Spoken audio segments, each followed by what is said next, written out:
When a woman or a man first enters a relationship, the idea is about attraction, is that they want to build a life with somebody. I've never ran into anybody who said, I picked that person to beat me up for the rest of my life. I picked that person to mistreat me for the rest of my life. Even though some people make poor life decisions and they're not in an environment that is life-affirming or healthy for them, it doesn't give anybody a reason to go and violate them. A healthy relationship is both people respecting each other's wishes and expressing more concerning problems that they have in each other's lives. Respect is showing someone that you understand their feelings and their choices. Love does not equal violence. Love is safe. Love is kind. It shouldn't hurt. As soon as they give breath to the words that he's hitting me, they become survivors. They start taking a walk to surviving and into a wellness. If they even hear that and they can get a glimpse of believing that, it affects change.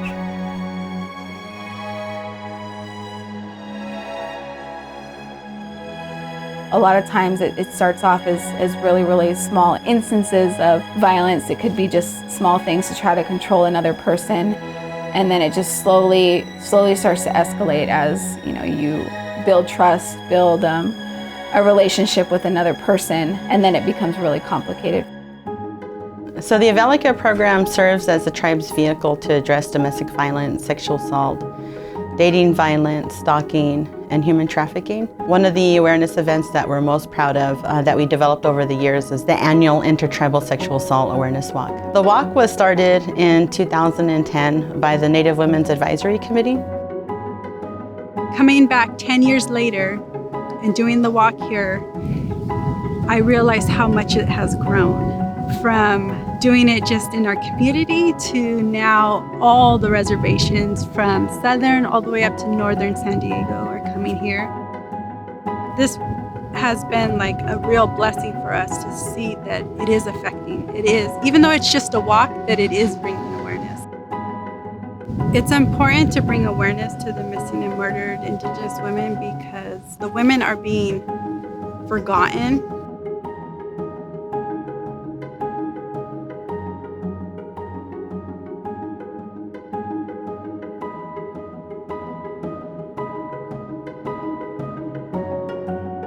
It feels like we're just surviving on our reservation.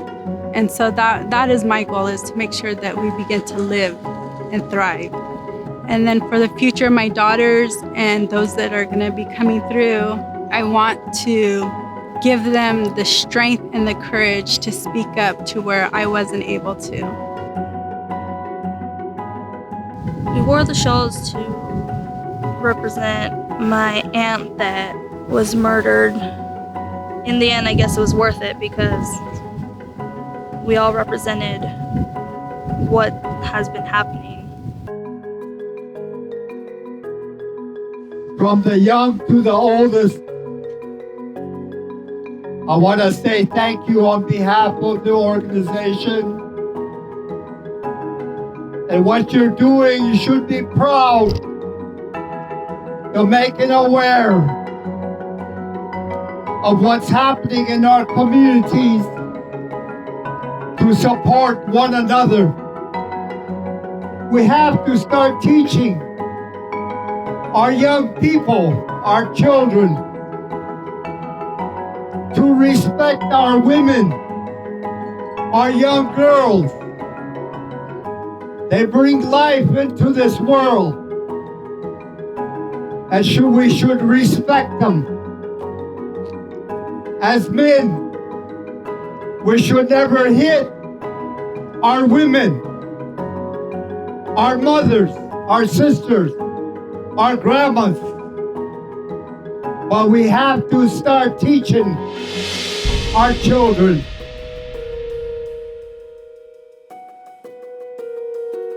The biggest barrier for our community is basically there needs to be more education, more educating and organizing around these issues, and really embracing these issues as a tribal issue, not as an individual or it's that family's issue. Once people see, doing walks against domestic violence, the rest of the community is getting used to it. That's what needs to happen, is more exposure. Survivors are less likely to access services because the reality is that a lot of the services are overcrowded. There are long wait lists, particularly for housing, for the shelters. Sometimes they don't meet eligibility for the shelters. Housing is really, it's difficult to come by. Because once you can become self-sufficient and not dependent on anyone else, you can make your own decisions. You can be where you want to be in your life, and you really can thrive. But I think it's hard getting there, especially with lack of shelters right now.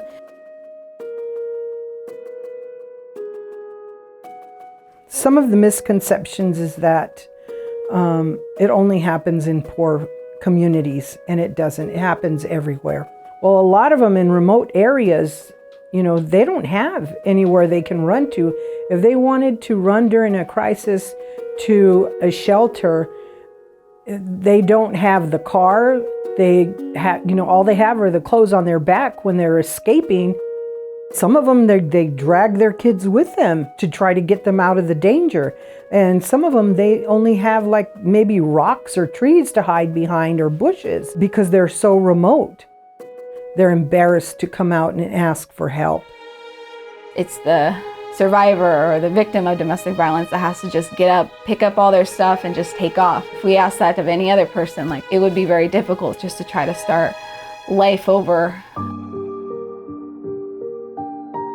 There's not enough shelter that goes around, so the women and men, of course, stay in the toxic relationships because there's no beds available. So hopefully with more funding opportunities, we can have the resources to provide to these victims to keep them safe. Because a hotel isn't gonna last a victim 5 days with their kiddos when that gets hectic in a little hotel room. Sometimes there's the transportation issue or the fear that since it's one community that I serve for the tribe, everyone's gonna know my business.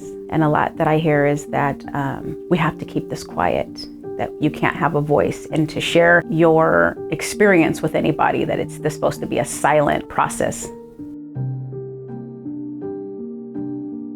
People really assume that it's an easy thing to leave that situation or to just walk away, or that it's simple and easy to report. There's an assumption that, you just call the police and all your problems are solved. We look at sexual assault cases. In order for them to report the crime, there's a huge forensic sexual assault exam that you'd have to go through, interviewing with the law enforcement, interviewing with the DA. There's years-long court proceedings that a victim would have to go through. So it's a huge undertaking. Most of the time when sexual assault victims report, there's an assumption that they're not telling the truth. You have to prove that you're telling the truth. As long as someone has power over you, you will never have those opportunities to move forward. And if you have someone who's constantly telling you what to do, how to be, how to dress, and they're keeping you away from family and friends and support, you need to get out. You need to know that there is help for you out there, especially with all of the resources that we're trying to get now. There's always a place for you and your children to go to. You don't have to be stuck in an abusive relationship. The beginning of a sore, and then it gets bigger and bigger if it's not treated. And that's kind of what I believe is that the intergenerational trauma, because our Indian people had been trying to adjust quickly to a change in their lives that they were not prepared to do. I mean, they tried to become something they weren't, and it just didn't work. It failed miserably. Historical trauma does play a role in instances of domestic violence and sexual assault. Generations of trauma, I think, have taught Native communities that violence is a way to solve your issues, solve your problems. There's those cycles of violence that happen in families. And me thinking that, well, this is what love is, this is how relationships are. Especially when you have like family members who also consider it normal, it's also hard to break out of that cycle too, because where are you going to go for help? Where are you going to go for support? Our people don't wake up every day and choose to be a drug addict or an alcoholic or to use violence. You know, not taking away accountability for perpetrators, but a lot of these behaviors were conditioned, where our people were conditioned by these behaviors through colonialism. So there was a long period of time in this country where we weren't allowed to be ourselves. When we're not allowed to be ourselves, then we take on another identity. A lot of us are healing through it and teaching, and we see our younger generations coming up recycling some of those bad behaviors, and then we see some of our generations coming up breaking some of those cycles, and that's very beautiful because that work is, the cycle breaking is all connected back to the cultural work that is happening in Indian country. The revitalization of languages, the revitalization of traditions and gatherings, and people taking back their own power of what Creator naturally gave us, what we're born with, and being able to take a stand against these physical and sexual crimes that are happening on our tribal lands. Back in the day, the family units were divided. They would take the children away from the parents. The husbands and wives would just, fall apart. The way of life that they were used to was changed. Everything was destroyed. And with that family unit being destroyed, the generations to come did not know how to be the parents that they should be, and didn't know, exactly what a family unit was if they were brought up in boarding schools and orphanages. And when they were let out at 18, they didn't know how to fend for themselves. They're traumatized from their mother's experience, their grandmother's experience. I mean, they say it's 7 generations. And that's what I feel I'm seeing now, that our survivors need stability. They need to be empowered. It's a slow process, though. It's not going to be an overnight thing. And that's one of the things people have to realize. This is not an instant fix. It's going to take generations. You can see how historic trauma would be interrupted when they would sterilize Indian women and Indian men. How life would be interrupted, and it would become historic when it continues and you have a conversation of a generation before you that went through it. Or the generation before you is telling you something and it looks like what you're seeing. And you try to understand the hatred of this country towards us, because they actively choose to keep us invisible.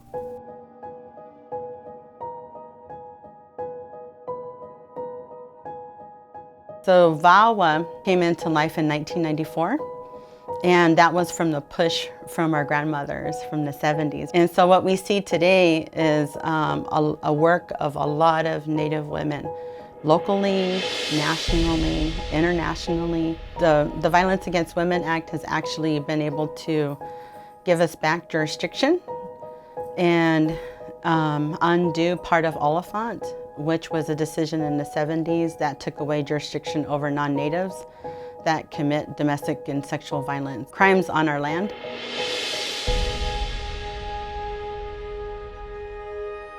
I would like to encourage the leaders of our community to participate in our domestic violence issues on the reservation and our programs, and we need more of them to come out and be vocal and support us. We do have the support, but they need to be visible to the community so that the community members know that they do have their support. My wish would be that education and awareness would be built in every tribal agency, every tribal government, so that staff and everyone's getting how to see signs, what are the referral sources available in our community. I think tribal governments need to step up more and develop DV and SA codes. You are stronger than you think you are, and you can do more than you think you can. Someone else is going through this. Your voice can save a life. We're here to help you, we're here to support you, and there's plenty of resources available to keep you safe. I come from 4 generations of domestic violence and sexual assault. My daughter is 5th generation domestic violence, and my goal is to stop there, to have it stop there. You're not alone. Continue to walk with your head high. What happened to you wasn't your fault. And there are a lot of Native women and men out in Indian country advocating and thinking about you and wanting the healing and the resources in the community for these crimes to stop.